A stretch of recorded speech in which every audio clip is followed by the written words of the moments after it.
Selamat malam Pak Gubernur. Selamat malam, Bang Karni. Pak Gubernur udah dengar pengantar dari saya bahwa Sudah deh. kayaknya betul ada. Maka kalau suara di luar, Pak Gubernur dikeroyok katanya. Gimana ceritanya benar?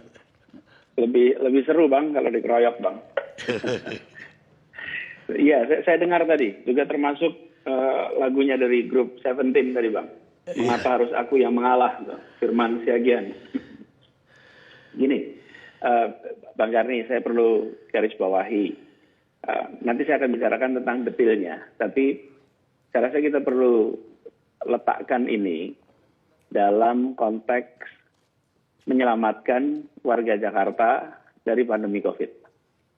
Jadi ketika bulan Juni yang lalu, tepatnya tanggal 4, kami memutuskan untuk memulai masa transisi. Pada saat itu sudah disampaikan bahwa mari kita jaga kedisiplinan, pemerintah meningkatkan kemampuan testing, kami akan lakukan tracing, isolasi, treatment, lalu masyarakat pakai masker, jaga jarak, dan lain-lain. Nah, di sana kami sampaikan juga bahwa bila kondisinya mengalami penurunan, bila kondisinya memburuk, maka kita tidak segan-segan untuk menarik rem darurat demi keselamatan warga Jakarta. Jadi memang dari awal sudah kita sampaikan bahwa ada opsi rem darurat. Dan sepanjang perjalanan kita monitor terus apa yang terjadi di kita semua di Jakarta. Jadi perlu disadari ketika diputuskan harus menarik rem darurat itu bukan kondisi pemerintah provinsi, tapi ini potret mengenai COVID di DKI Jakarta. Nah, dengan itulah maka saya perlu sampaikan di sini, di bulan Agustus, pada waktu itu kondisi di Jakarta sudah mulai menunjukkan tanda-tanda menurun. Kalau boleh saya tadi titipkan sebuah gambar nomor 2. Di situ ada gambarnya tentang situasi di Jakarta. Coba silakan dipasang gambar nomor 2. Di situ terlihat bahwa kondisi di Jakarta itu ada grafiknya tuh, bahwa kita menyaksikan pertambahan kasus sesudah PSBB itu dilonggarkan, masa transisi, perlahan terus meningkat. Mudah-mudahan sudah ditayangkan. Saya tidak bisa lihat karena sudah ditayangkan atau belum. Sudah Pak Gubernur. Sudah ya. Nah, di situ terlihat bahwa yang warnanya hitam itu adalah jumlah kasus aktif yang ada di Jakarta. Kasus aktif itu artinya mereka yang sudah terpapar, sedang dalam isolasi, atau sedang dalam perawatan di rumah sakit. Jumlahnya secara perlahan itu meningkat, terus perlahan, sampai di menjelang akhir Agustus, pertengahan sampai akhir. Di pertengahan menjelang 20-an, itu menurun secara signifikan. Beberapa ahli epidemiologis yang kita berkomunikasi bahkan sempat menyampaikan Pak Anies ada tanda-tanda puncaknya telah terlewati. Karena menurun. Itu coba kalau dilihat di situ, ada tanda di akhir Agustus itu turun drastis. Turun dalam. Dari sekitar 10.000 kasus, turun sampai tinggal sekitar 7.000 kasus. Jadi penurunan yang sangat signifikan. Bertahap jalan. Lalu, begitu masuk bulan September, kita menyaksikan penambahan kasus yang belum pernah terjadi sebelumnya. Kalau dilihat di gambar itu, naiknya itu hampir vertikal. Jadi bukan naik sedikit-sedikit seperti dari Juni sampai Agustus. Juni sampai Agustus itu bertahap naik sedikit-sedikit. Begitu September, itu naiknya dalam angka yang sangat signifikan.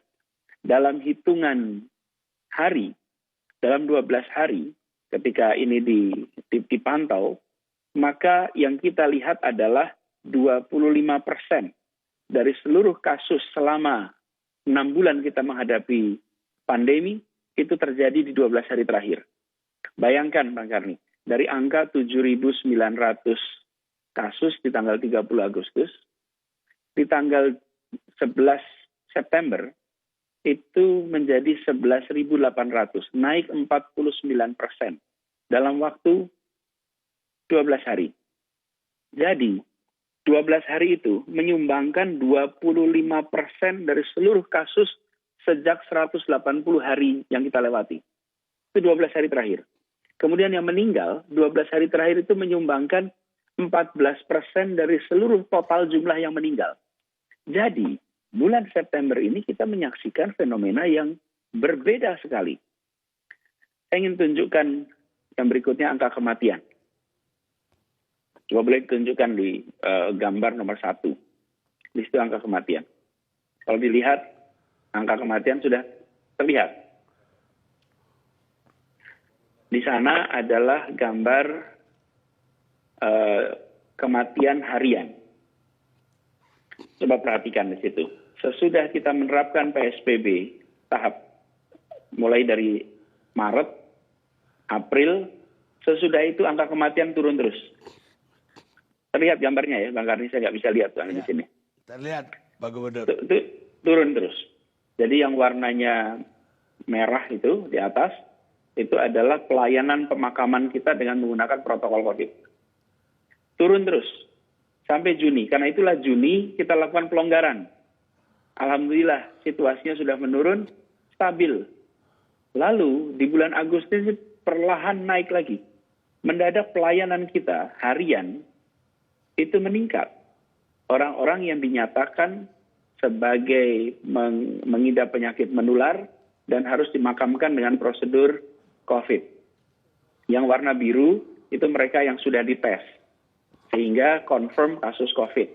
Yang diantaranya adalah mereka yang meninggal, tapi belum dites atau tesnya keluar sesudah pemakaman.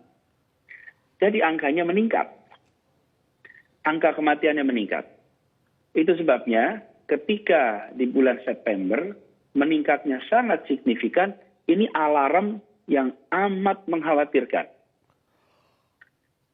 Saya sampaikan yang mengkhawatirkan. Dan berkali-kali saya katakan, karena ada pejabat yang menyebut, tenang, tingkat kematian di Jakarta rendah. Kalau lihat angka tadi, gambar tadi, maka pelayanan kematian kita itu sekarang lebih banyak daripada pelayanan kematian kita di bulan April. Lebih tinggi sekarang dibandingkan ketika di bulan April. Kalau kita melihatnya tingkat kematian memang mengalami penurunan. Kenapa? Saya beri ilustrasi. Misalnya bulan Maret ada 100 kasus, lalu 10 orang meninggal. Maka tingkat kematiannya 10%.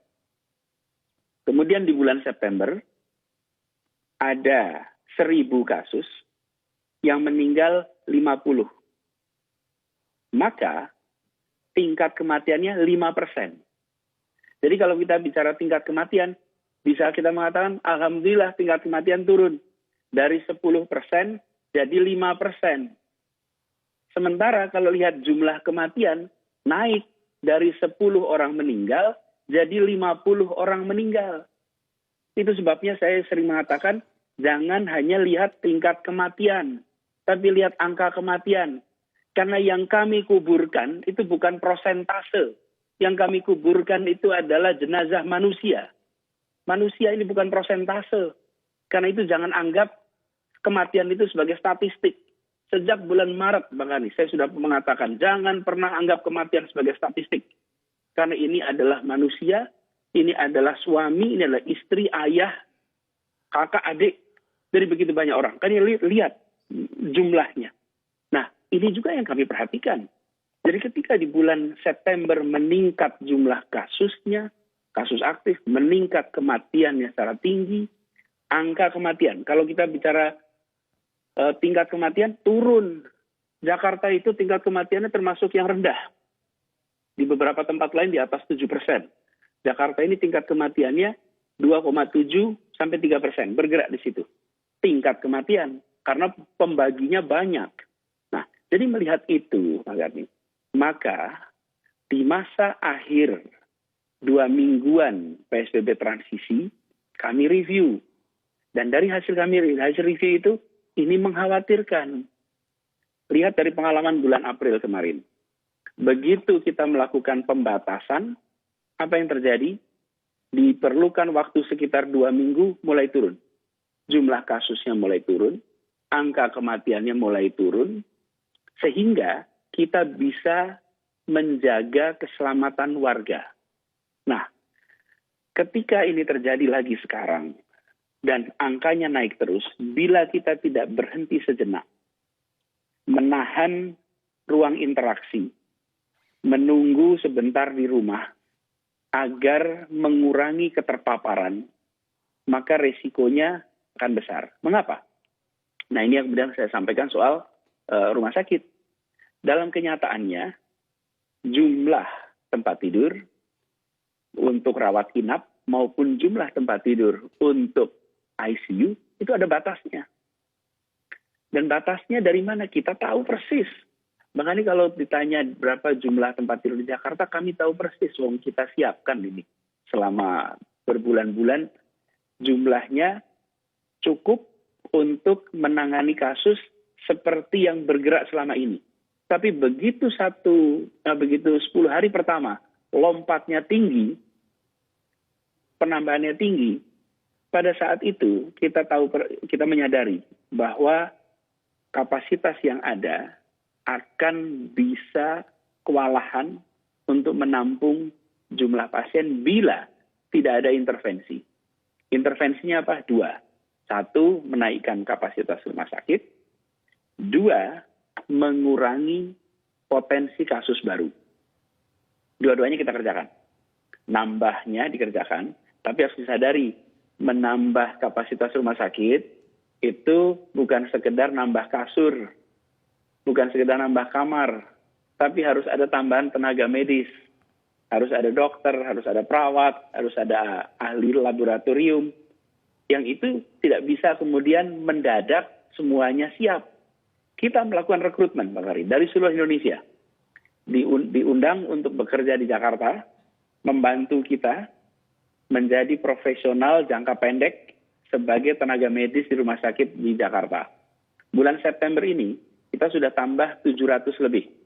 Ada 1.000 yang kemarin diterima, 700 sudah lapor diri, 300 lagi sedang dalam proses, mereka lapor diri, memperkuat tim medis di Jakarta.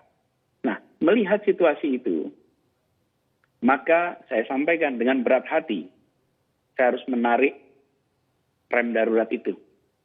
Dan kami sampaikan di hari Rabu malam untuk bersiap dilaksanakan hari Senin. Mengapa? Karena perlu waktu bagi kita semua untuk mengatur tata kehidupan kita. Bang Karni, PSBB ini, Bapak sekalian yang hadir, bukan hal yang ringan, ini berat. Ini bukan hal yang memudahkan. Saya ingat ketika kita bulan Maret, bulan April dulu berdiskusi, Bang Karni mengundang seorang pedagang menceritakan sulitnya ketika mereka menghadapi masa PSBB. Jadi selama beberapa bulan ini, sering sekali kami mendapatkan panggilan. Pak Anies kondisinya mengkhawatirkan, kondisi mengkhawatirkan. Tapi kami lihat, selama ini masih bisa kita antisipasi, kita masih bisa ada rumah sakitnya, kemudian testing kita juga ditingkatkan. Tapi begitu lonjakannya terlalu tinggi, maka kami merasa ini mengkhawatirkan. Di situ kemudian kita putuskan. Bukan sesuatu yang ringan. Bukan sesuatu yang ringan. Tetapi kalau kita tidak kerjakan, risikonya terlalu besar bagi kesehatan, keselamatan warga Jakarta. Bayangkan ketika setiap hari ada tambahan kasus lebih dari 1.000, lalu lebih dari 30% harus dirawat di rumah sakit. Ya, karena angka yang harus dirawat di Jakarta ini sampai 30%. Yang 60-an%, 65 itu bisa isolasi mandiri. Ini menimbulkan tekanan tersendiri bagi sistem pelayanan kesehatan untuk memastikan bahwa mereka semua bisa ditangani dengan baik. Nah, kemudian kita putuskan untuk menerapkan pengetatan ketika masa PSBB transisi, kita melakukan pelonggaran. Berbagai aktivitas itu diizinkan untuk dilakukan dengan berbagai pertimbangan. Tiap 2 minggu itu direview. Nah, ketika kita mau menerapkan ini, kita menyadari masyarakat pun sudah belajar. Masyarakat pun sudah melewati masa pandemi. Protokol kesehatan di berbagai tempat sudah disiapkan. Ini beda dengan bulan April yang lalu. Karena itu dari awal, kita memang rencana mengizinkan seperti pasar, perkantoran, pertokoan untuk beroperasi. Mengapa? Karena mereka pun sudah menyiapkan protokol kesehatan. Lain dengan ketika di bulan April, tidak ada itu protokol, belum ada yang siap. Tahu apa yang dikerjakan saja, masih belum banyak. Nah, di bulan September ini, begitu banyak pelaku sosial, pelaku budaya, pelaku agama, pelaku ekonomi, yang sudah menata. Karena itu, ketika kami memutuskan untuk melakukan pengetatan, sebagaimana kita lakukan pengetatan di bulan April, sambil kita juga mereview masing-masing. Dan menggunakan informasi kondisi per hari ini. Jadi kalau tadi Bang Karni menyebutkan masalah memperbandingkan antara masa PSBB bulan April dan PSBB bulan September. Maka sesungguhnya di PSBB sekarang itu lebih ketat daripada masa transisi untuk 9 sektor yang kemarin kita izinkan. Jadi Bang Karni, di saat PSBB pertama, kita mengizinkan bukan 9 sektor, 11 sektor. 11 sektor beroperasi, sektor kesehatan, bahan pangan, energi, keuangan, komunikasi, logistik, perhotelan, konstruksi, industri strategis, kebutuhan sehari-hari. Pada bulan April lalu, mereka boleh beroperasi 100%. Jadi kalau bank, boleh beroperasi 100%. Kalau menjual bahan pangan, boleh 100%. Sekarang, hanya boleh 50%. Jadi, tidak semua hari ini itu longgar. Justru hari ini ada yang ketat juga. Yang dulunya boleh 100%, sekarang tidak bisa lagi. Sekarang harus 50%. Jadi, kalau kita lihat satu persatu, terlihat bahwa kebijakan yang dibuat itu tidak generik. Kebijakan yang dibuat itu spesifik. Dilihat kesiapan mereka, dilihat risikonya, dilihat urgensi sektornya, dari situ ditentukan berapa banyak yang memungkinkan untuk aman berkegiatan. Nah, jadi ketika kita memutuskan ini, di hari Rabu kami sampaikan kepada masyarakat untuk bersiap. Hari Senin kita akan terapkan PSBB.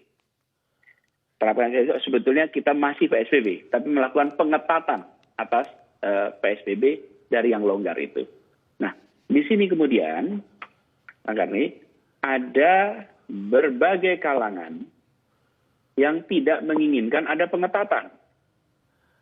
Yang menginginkan adanya PSBB transisi dijalankan terus, tetapi pengawasannya saja yang ditingkatkan. Nah, saya sampaikan di sini bahwa klaster terbesar, salah satu yang terbesar, adalah klaster perkantoran. Dan klaster perkantoran itu adalah tempat di mana kita berkegiatan sehari-hari. Jadi, pengetatan, pengawasan yang dilakukan, umumnya kita biasa lakukan di ruang terbuka, atau di dalam tempat-tempat seperti restoran yang lebih leluasa. Perkantoran, puluhan ribu jumlahnya di Jakarta. Dan yang disebut sebagai pelanggaran protokol kesehatan, itu berbeda dengan pelanggaran lalu lintas. Kalau pelanggaran lalu lintas itu tempatnya umum, bisa dilihat publik, bisa kirim petugas untuk berjaga. Tapi kalau protokol kesehatan, saya beri ilustrasi aja, Pak. Ada sebuah gedung 20 lantai. Satu lantai ada 5 ruang rapat. Berarti kalau 20 lantai, kira-kira ada 100 ruang rapat. Satu ruang rapat, sebutlah kapasitasnya 8 orang. Harusnya diisi maksimal 4 orang. Kalau itu diisi 8 orang, lalu tidak pada pakai masker, tidak kemampuan negara untuk mengawasi setiap lokasi seperti itu. Hampir tidak mungkin. Dan ini yang terjadi. Kita menggunakan masker saat di jalan, kita menggunakan masker saat di tempat umum, kita pakai masker di kendaraan umum, di kereta pakai masker, di bis pakai masker, di halte pakai masker, sampai ke kantor maskernya dilepas. Sampai ke rumah tidak cuci tangan dengan rapi, tidak melepas atau berganti pakaian dengan tertib, potensi ketularan terjadi. Jadi, ini kenyataan yang kita hadapi. Apa yang terjadi? Kita mulai merasa rileks, kita mulai merasa longgar, kita semua nih. Lalu angkanya langsung bergerak tuh, terlihat sekali. Dan karena mayoritas dari kasus-kasus seperti ini terjadinya di perkantoran, maka intervensi utama yang harus kita lakukan di perkantoran. Itu pula yang saya sampaikan pada hari Rabu malam. Bahwa perkantoran inilah yang harus mengalami proses break. Istirahat sebentar. Supaya kegiatan interaksi yang berpotensi melakukan terjadi penularan dikurangi. Nah, detailnya saya sampaikan. Kita akan sampaikan kemudian. Nah, pihak-pihak yang menginginkan agar kita fokus saja pada pengawasan, saya sampaikan bahwa ini bukan sesederhana itu. Ini bukan saja soal pengawasan, tapi kenyataannya penambahan kasus cepat dan kapasitas rumah sakit yang terbatas. Jadi dalam situasi itulah kemudian kita menyusun detail rancangan pembatasan sosial ini. Jadi ada beberapa sektor yang tadi disebut Bang Karni, memang kita rencanakan dari awal untuk bisa berjalan. Tadi disebutkan kendaraan ojek online. Ojek online ini salah satu jumlah kasus terkecil yang kita alami di Jakarta. Siapa pengemudi ojek? Itu kalau angka di dalam mereka yang berada di Wisma Atlet, ya, pengemudi ojek itu cuma 0,7%, nggak sampai 1%. Sementara kalau karyawan itu 46%. Jadi ketika kita memutuskan ini bukan produk kompromi politik, ini berdasarkan data. Kami di DKI Jakarta mengambil keputusan, satu, rujuk pada semua data, dua, kami secara reguler berkonsultasi dengan para pakar, sehingga keputusan-keputusan yang dibuat betul-betul benar secara konseptual, bisa dilaksanakan, dan sesuai dengan permasalahannya. Jadi kami tidak ingin menerapkan sebuah kebijakan semata-mata karena ini sebuah pendekatan dianggap baik lalu kita terapkan. Tidak, kita lihat apa masalahnya. Dari situ kita carikan solusinya sesuai dengan masalahnya. Nah, karena yang kita hadapi besar sekarang ini adalah perkantoran, maka kurangi kegiatan itu. Ojek, kita lihat nih datanya selama beberapa bulan, ternyata termasuk yang kecil. Karena itulah kemudian, dan mereka sudah memiliki protokol. Protokol kesehatannya ada, mereka jalankan itu dengan baik selama ini, karena itu kita berikan izin untuk tetap beroperasi. Jadi, ketika melihat ada perbedaan antara tanggal 10 April dengan tanggal 14 September, salah satu perbedaan paling mendasar adalah di 14 September, masyarakatnya sudah menjalani pembelajaran mengenai protokol kesehatan. Ada yang mentaati dengan disiplin, ada yang melaksanakan dengan konsisten, ada yang belum. Tapi ada yang sudah mempelajari, menjalankan. Karena itulah kita memasukkan itu di dalam bagian dari pertimbangan sektor apa, kegiatan apa, diberikan porsi seberapa besar. Tapi intinya, dalam setiap kegiatan PSBB, intinya adalah tetap berada di rumah. Jangan bepergian. Intinya tetap itu. Nah, lalu bagaimana dengan kegiatan perkantoran yang tadi disebutkan? Nah, kita juga menyadari bahwa di satu sisi harus menghentikan kegiatan. untuk memotong mata rantai ini. Karena situasinya seperti yang saya sampaikan tadi. Tapi di sisi lain, sebagian dari kegiatan itu tidak bisa dikerjakan di rumah. Karena itu dalam aturan yang kita buat, kita mewajibkan seluruh pimpinan kegiatan usaha untuk mengatur karyawan bekerja di rumah seluruhnya. Itu kalau dilihat pasalnya begitu kira-kira bunyinya. Pimpinan wajib mengatur untuk bekerja di rumah seluruhnya. Apabila ada yang tetap harus berada di kantor, maka sebanyak-banyaknya adalah 25%. Mengapa diistilahkan bila memang harus ada di kantor? Misalnya, operator telepon yang menerima telepon customer service, menerima pelayanan, yang mereka kantornya barangkali punya cabang di seluruh Indonesia, harus tetap ada yang di kantor untuk menjalankan administrasi, tata usaha. Tidak mungkin nol sama sekali. Nah, karena itulah kita mengatur 100% di rumah. Dan bila harus ada yang di kantor, maka maksimal 25%. Jadi, bila 20 orang yang bekerja, ya maksimal 5 orang yang bisa bekerja di kantor itu. Jadi, Bang Karni, kami tidak mengkompromikan sama sekali keselamatan. Kami tidak mengkompromikan sama sekali kesehatan. Karena inilah yang selama ini kita jaga. Dan kami tidak menambah-nambahi data. Kami tidak mengurang-urangi data. Kami tidak menyampaikan untuk menyenangkan. Tapi juga kami tidak menyampaikan untuk menakutkan. Kami sampaikan apa adanya. Karena saya ingin menghargai warga Jakarta. Warga Jakarta berhak untuk tahu persis apa masalah yang dihadapi di kota ini. Mereka berhak untuk tahu kondisi pandemi. Mereka berhak untuk tahu status rumah sakit. Mereka berhak untuk tahu penambahan kasus. Mereka berhak untuk tahu jumlah dokter, perawat. Jadi ini semua kami sampaikan.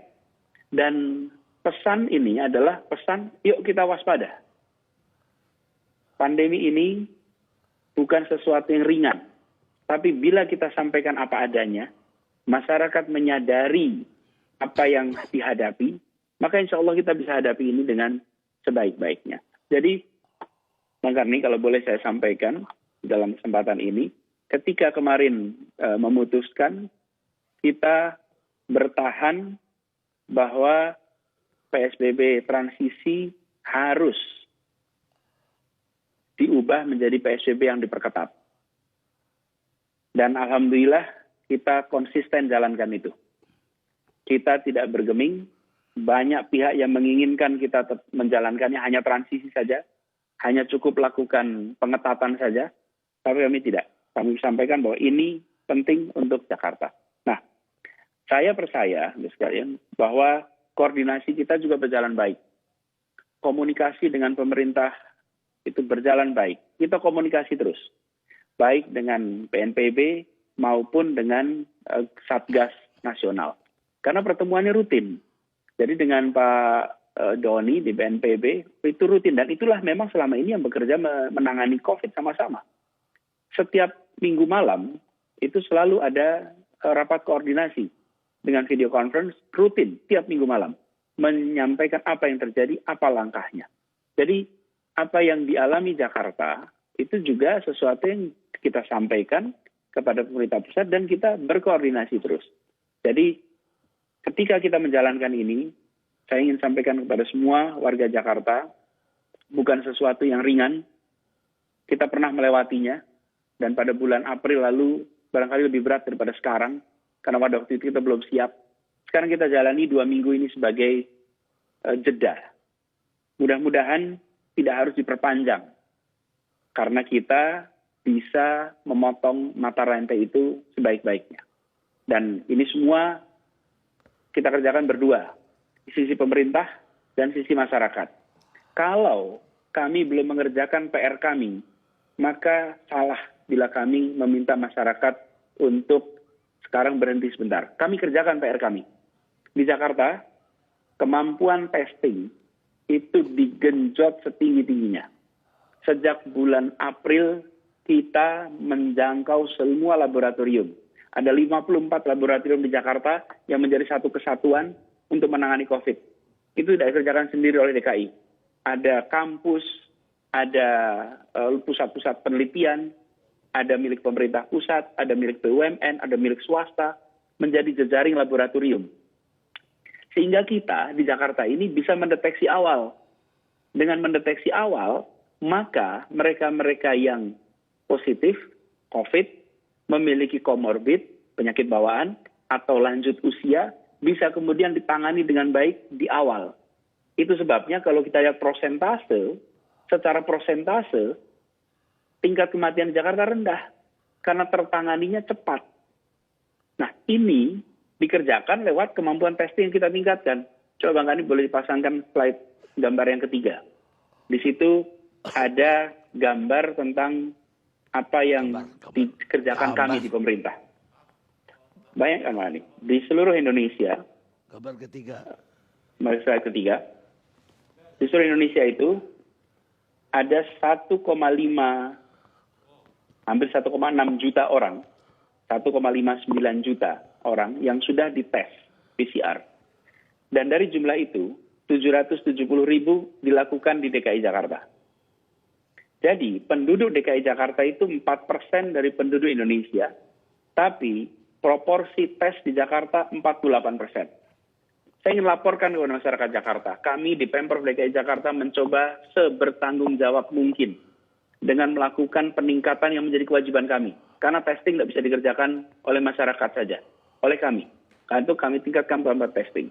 Yang di testing siapa? Tidak setiap orang. Kami tidak melakukan testing ini sebagai show. Kami tidak melakukan di pinggir jalan, lalu siapa saja dites. Kami tidak melakukan itu. Karena testing ini bukan show. Penanganan COVID ini bukan show. Penanganan COVID ini adalah untuk mendeteksi siapa yang positif. Dari situ dilakukan kontak tracing. Siapa saja nama-nama orang-orang yang berinteraksi. Dari situ dites mereka. Jadi di Jakarta ini, skor untuk tracing kita itu 6. Artinya apa? 1 orang terpapar, ada 6 orang yang ketemu untuk dites. Nah, kita tingkatkan terus kemampuan testing ini. Sehingga Jakarta ini, dari sisi standar, kita ini 4 kali standar WHO. Jadi saya ingin sampaikan kepada warga Jakarta, bukan sekedar kita meminta warga untuk sekarang berhenti berkegiatan di luar rumah, tapi kita sudah kerjakan yang menjadi basic untuk menghadapi pandemi ini, yaitu mendeteksi siapa yang terpapar, lalu mengisolasi mereka, lalu melakukan perawatan bagi mereka yang membutuhkan. Itu akan terus kita kerjakan. Tapi kita butuh dari masyarakat. Ini harus berdua. Kami 3T, masyarakat 3M. Nah, 3T-nya, T yang pertama, kami kerjakan. Jadi data tadi, Mas Karni, itu adalah data tentang kapasitas testing di Jakarta. Nah, dengan cara seperti itu, semua data, semua informasi yang terkait dengan penanganan COVID di Jakarta, insya Allah cukup akurat menggambarkan masalahnya. Di dalam standar yang ditetapkan WHO, disebut aman apabila positivity rate atau tingkat positif dari kasus itu sebesar 5%. Nah, di Jakarta ini angkanya sudah meningkat di atas 13% selama seminggu terakhir ini. Jadi, mengkhawatirkan. Itu sebabnya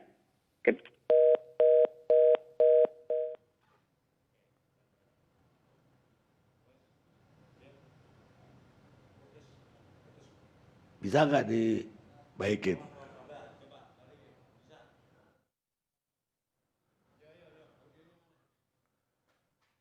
Akurat. Karena ini mencerminkan atau berdasar jumlah sampel yang cukup banyak. Jadi perlu kita garis bawahi di sini Bang Karni, kita kerjakan sisi kami dan kita berharap masyarakat juga sama-sama kita kerjakan 3M. Jadi mudah-mudahan kita akan bisa segera menangani kasus ini. Gubernur, pertanyaan saya, walaupun persiapannya atau pemikirannya, pertimbangannya demikian matang, tapi ada kesan Pak Gubernur itu pada hari Rabu itu belum koordinasi dengan menteri-menteri perekonomian sekurang-kurangnya. Sehingga ketika itu diumumkan, besok paginya sudah ada reaksi dari Menko Perekonomian.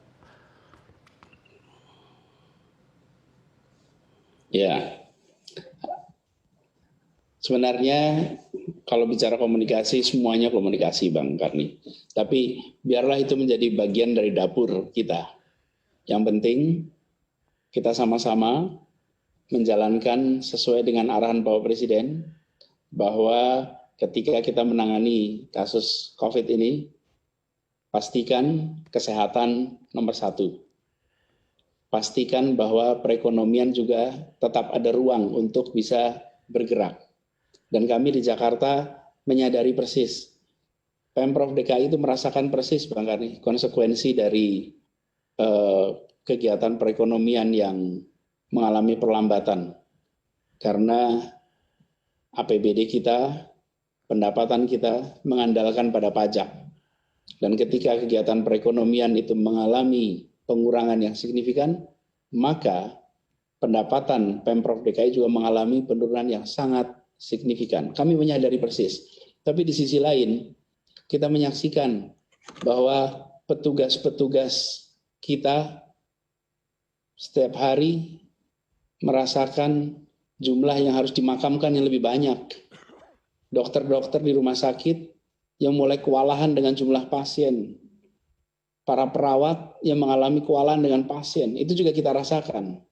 Karenanya saya sampaikan tadi, kami tidak mau mengambil keputusan terlalu awal, prematur, tapi juga kami tidak mau mengambil keputusan ketika sudah terlambat. Nah, mana yang nanti tahu ini terlambat atau tidak? Belum sekarang, Bang.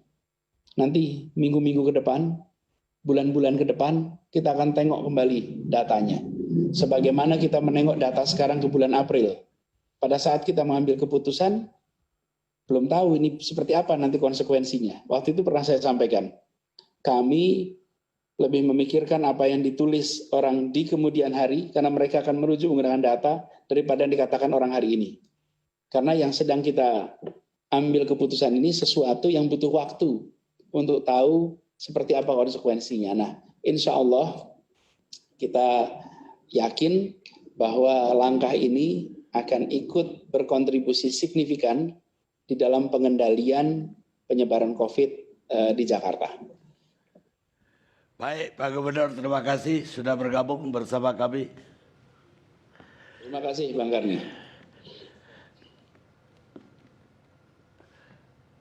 Pemirsa, Anda tidak akan bisa melawan badai, tapi Anda bisa mengalihkan layar, membelokkan layar, sehingga melewati badai tersebut. Bertrand Russell, seorang filosof di Inggris. Kita rehat sejenak.